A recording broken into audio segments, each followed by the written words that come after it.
कांग्रेस अपने ही वादे में फंस गई। वक्त को लेकर इतना माहौल बनाया कांग्रेस ने और अब वक्त का पहला झटका कांग्रेस को ही लगा। राहुल गांधी की छोड़ी हुई जिस वायनाड लोकसभा सीट से प्रियंका गांधी उपचुनाव लड़ रही हैं, वहां वक्त पर बवाल मचा हुआ है। क्या है पूरी कहानी, आपको दिखाते हैं।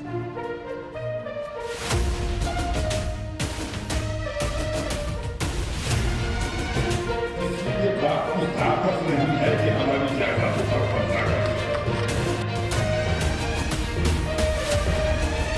अगर एक बिल पे जबरदस्ती छोड़कर कानून बनाने की कोशिश की जाएगी, हम पार्लियामेंट के दीवार को हिला देंगे। ये वो लोग हैं जो लैंड जिहाद का व्यापार कर रहे हैं, नौजवानों को फंसाकर उनका भविष्य बर्बाद करना चाहते हैं। वक्फ संशोधन बिल को लेकर जबरदस्त माहौल गरमाया हुआ है। पूरब से लेकर पश्चिम और उत्तर से लेकर दक्षिण तक हक और हुकूक की आवाजें बुलंद हो रही हैं। लेकिन इन आवाजों में केरल की आवाज प्रियंका गांधी और कांग्रेस को मुश्किल में डालने वाली समझ आ रही है। प्रियंका गांधी वायनाड से लोकसभा सीट के लिए उपचुनाव लड़ रही हैं। जीत की उम्मीद पाले बैठी प्रियंका के सामने इस नई मुसीबत को ना तो निगलते बन रहा है और ना ही उगलते, क्योंकि मुस्लिम तुष्टीकरण के चलते कांग्रेस वक्फ संशोधन बिल का विरोध कर रही है। लेकिन वायनाड में क्रिश्चियन कम्युनिटी ने वक्फ अधिनियम को रद्द करने या फिर संशोधित करने की मांग की है। दरअसल मुनम्बम और एर्नाकुलम में 500 ईसाइयों की तकरीबन 404 एकड़ जमीन पर वक्फ दावा करके बैठा है, जिसका विवाद चल रहा है। ऐसे में क्रिश्चियन समुदाय का कहना है कि जो हमारी इन मुश्किलों में साथ होगा, हम उनके साथ होंगे। इसके लिए वायनाड निर्वाचन क्षेत्र के 1400 से अधिक प्रमुख पुजारियों, बिशपों और क्रिश्चियन कम्युनिटी के लोगों ने हस्ताक्षर अभियान चलाया है। आपको बता दें कि वायनाड की सीट पर ईसाइयों का वोट 14% है, जो कि किसी भी उम्मीदवार की जीत और हार में निर्णायक साबित हो सकता है। ऐसे में अब कांग्रेस के सामने मुश्किल हो गई है, क्योंकि केरल में 40% के करीब मुस्लिम वोटर हैं। प्रियंका को क्रिश्चियन कम्युनिटी ने अल्टीमेटम दे दिया है और साफ कह दिया है, अगर उन्हें क्रिश्चियन समुदाय का वोट चाहिए तो वो वक्फ अधिनियम को या तो रद्द करे या फिर संशोधित करने का आश्वासन दे। I've been meeting them. I've been meeting many people from the Christian community. I will fight for their demands just as I am fighting for everybody else. I will discuss with them, understand properly, and I will also support them, obviously. Now, even the church authorities and many senior pastors, priests, people from the Christian community have asked Priyanka Vadra, who's keen on getting their votes and contesting in Wayanad, that what is her stand on the Waqf issue, as it is a big issue for them. The land grab that Waqf does, including land of Christians and churches. And the issue is very hot in Munambam as well. We have seen in Vijaypura how the land of farmers was taken away by Waqf, how it was given to them by the Karnataka Congress government. Priyanka Vadra must tell us. न सिर्फ प्रियंका बल्कि चुनावी मैदान में उतरे दूसरे उम्मीदवारों को भी इस कम्युनिटी का यही अल्टीमेटम है। बीजेपी ने प्रियंका के खिलाफ नाव्या हरदास को मैदान में उतारा है। विरोध में खड़ी क्रिश्चियन कम्युनिटी जिस मांग पर अड़ी है, वो बीजेपी के पक्ष में जाती है, क्योंकि वक्फ बोर्ड की मनमानी पर अंकुश लगाने के लिए ये संशोधन बीजेपी लेकर आई है। Definitely, we are supporting them because BJP stands for equality. No caste or religion is above the laws of this country. So everything must be brought under the law, and the amendment bill, which was being put forward by the central ministry, will definitely be implemented. And we support everyone in this issue to bring equality among them. Wayanad ही नहीं, मामला बेंगलुरु तक पहुंच गया है। वहां भी ईसाई समुदाय के बिशप ने एक प्रेस कॉन्फ्रेंस बुलाई और दावा किया है कि वक्फ ने चर्च की जमीन कब्जाने की कोशिश की है। इस मामले में अल्पसंख्यक मामलों के मंत्री जमीर अहमद को जिम्मेदार ठहराया गया है। बावजूद इसके वक्फ संशोधन बिल के खिलाफ देश भर में मुसलमानों और मुस्लिम तुष्टीकरण की राजनीति करने वाले सियासी दलों ने सरकार के खिलाफ एक लड़ाई शुरू कर रखी है। 8 अगस्त 2024 को केंद्रीय मंत्री किरण रिजिजू ने लोकसभा में वक्फ संशोधन विधेयक पेश किया था। एक वो दिन है और आज का दिन है।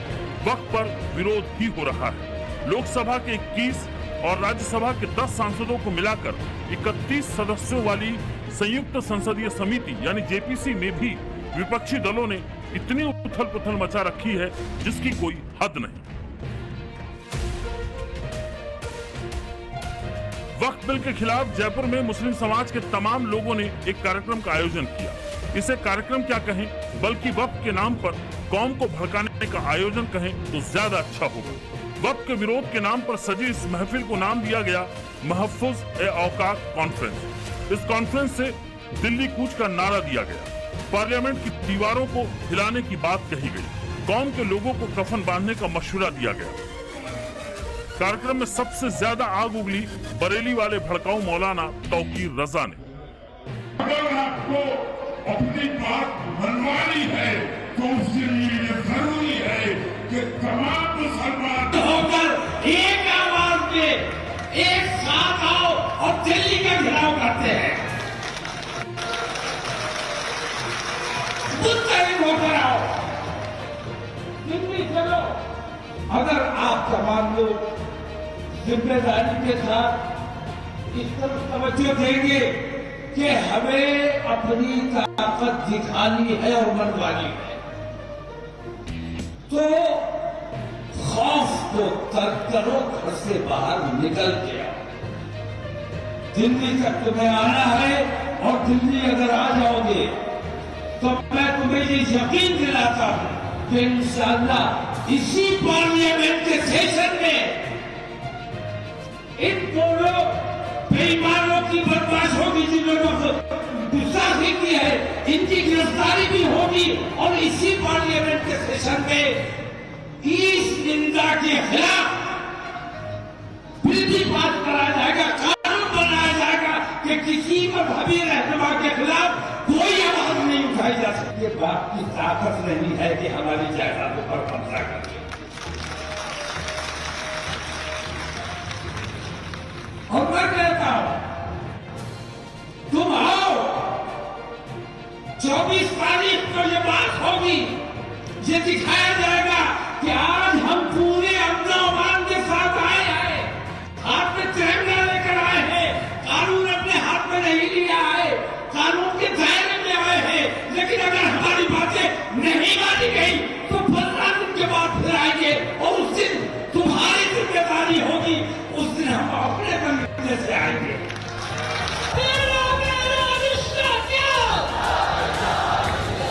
तौकीर रजा ने भरे मंच से धमकी तक दे डाली और कह दिया कि मुस्लिम युवकों को कंट्रोल में रखा गया है।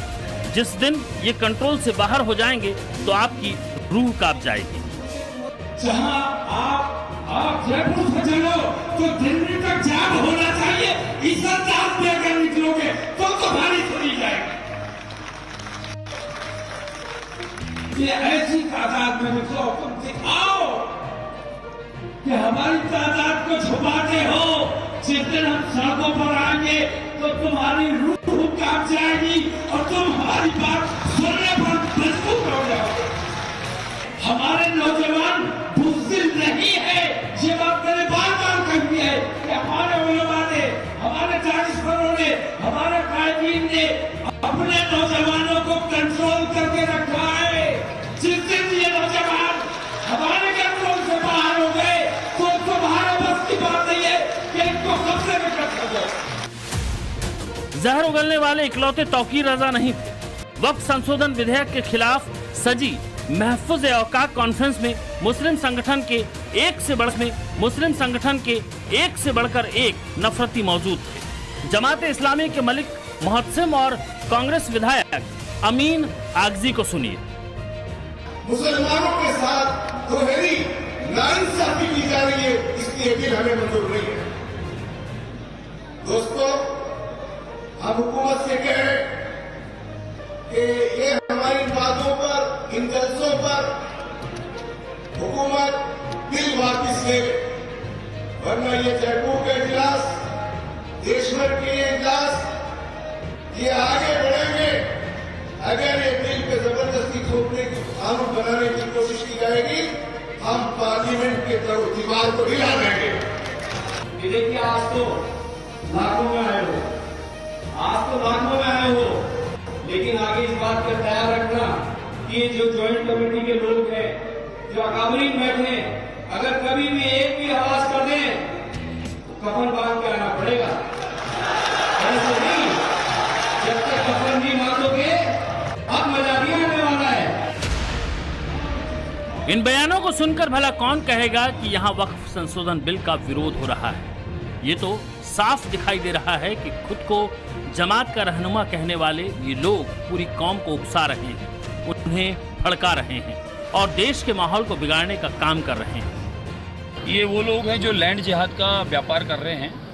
ये लोग लैंड जिहाद करके और मस्जिद, मदरसा और वक्फ बोर्ड और मुस्लिम लॉ बोर्ड में बच्चों को फंसाकर, नौजवानों को फंसाकर उनका भविष्य बर्बाद करना चाहते हैं। और ये इस प्रकार के लैंड जिहादी लोग माहौल खराब करके जिहाद कराकर और यहाँ देश की शांति भंग करना चाहते हैं।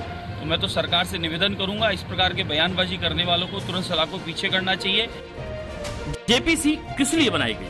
इसीलिए ना कि जो भी विरोध है उसे जेपीसी के सामने रखा जाए। सड़क पर उतरने और कौम के युवाओं को कंट्रोल से बाहर जाने वाली धमकी के आखिर क्या मायने?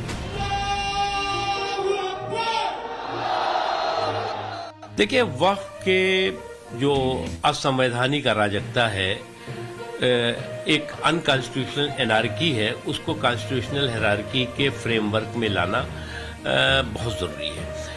उसको लेकर के देश भर में अविश्वास का माहौल है, कई तरह के जो है वो कन्फ्यूज़न, कन्फ्लिक्ट और कंट्राडिक्शंस दिखाई पड़ रहे हैं। उसको ठीक करने की ज़रूरत है। अब दिक्कत यह है कि ये जो बहिष्कार बहादुरों का ब्रदरहुड है, तो ये बहिष्कार बहादुरों का ब्रदरहुड जो है वो तर्कों की तंगी और तथ्यों की कमी की वजह से जो है इस तरह का हाहाकार और हंगामा कर रहे हैं। क्या ये सोची समझी रणनीति का हिस्सा है? क्या सियासी दल तुष्टीकरण के चक्कर में जानबूझकर वक्फ बिल के संशोधन के नाम पर देश का माहौल बिगाड़ने वालों को हवा दे रहे हैं, या फिर चुनावी